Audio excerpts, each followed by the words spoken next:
Bienvenue dans l'essentiel du dessous des cartes. Aujourd'hui, on prend la direction de Vilnius avec cette cérémonie en présence des dirigeants des 3 États baltes et de la présidente de la Commission européenne pour célébrer un moment historique qu'elle a exprimé en ces termes. Aujourd'hui, nous connectons les États baltes au réseau électrique de l'Europe continentale. Nous coupons les derniers liens avec la Russie. Nous sommes enfin libérés des menaces et du chantage. Cela faisait pourtant déjà 35 ans que les États baltes étaient sortis de l'orbite soviétique, mais les liens de dépendance énergétique avec la Russie ont donc été bien plus longs et complexes à rompre. Et pourtant, on va le voir, Vilnius, Riga et Tallinn ont eu conscience, bien avant l'Ouest européen, que le projet poutinien était bien un projet expansionniste. Sortons nos cartes.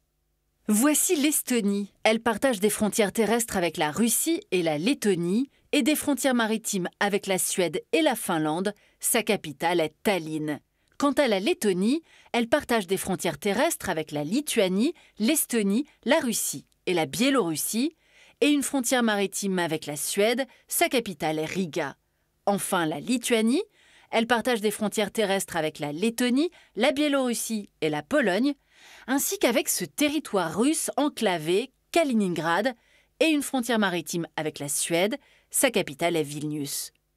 Retour en arrière. Au cours de la Seconde Guerre mondiale, Moscou annexe l'Estonie, la Lettonie et la Lituanie. Il faudra attendre 1991 pour que les États baltes retrouvent la voie de la souveraineté. 2004, ils rejoignent l'OTAN. Une façon de se protéger de toute velléité d'annexion de la Russie, le souvenir douloureux des années soviétiques étant encore très vif. 2014, c'est l'annexion de la Crimée, une région ukrainienne, par la Russie. 2022, la Russie lance cette fois l'invasion à grande échelle de l'Ukraine. Les États baltes avaient, dès 2014, soutenu l'Ukraine et alerté leurs alliés occidentaux sur les projets expansionnistes de Poutine, prenant rapidement des mesures de rétorsion contre la Russie. Des mesures coûteuses pour les pays baltes, car jusque-là, Moscou restait l'un de leurs principaux partenaires commerciaux. La Russie leur fournissait notamment jusqu'en 2020 l'essentiel de leur énergie, 42% des importations de gaz naturel lituaniennes, 93% des importations estoniennes et 100% des importations lettonnes.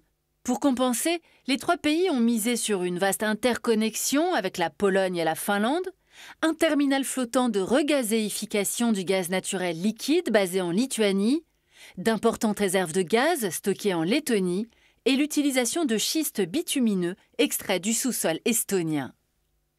Cette coupure définitive de courant entre la Russie et les États baltes, elle intervient dans un contexte de forts soupçons de sabotage de gazoducs et d'attaques sur des câbles sous-marins en mer Baltique qui pointent vers la Russie et une mystérieuse flotte fantôme.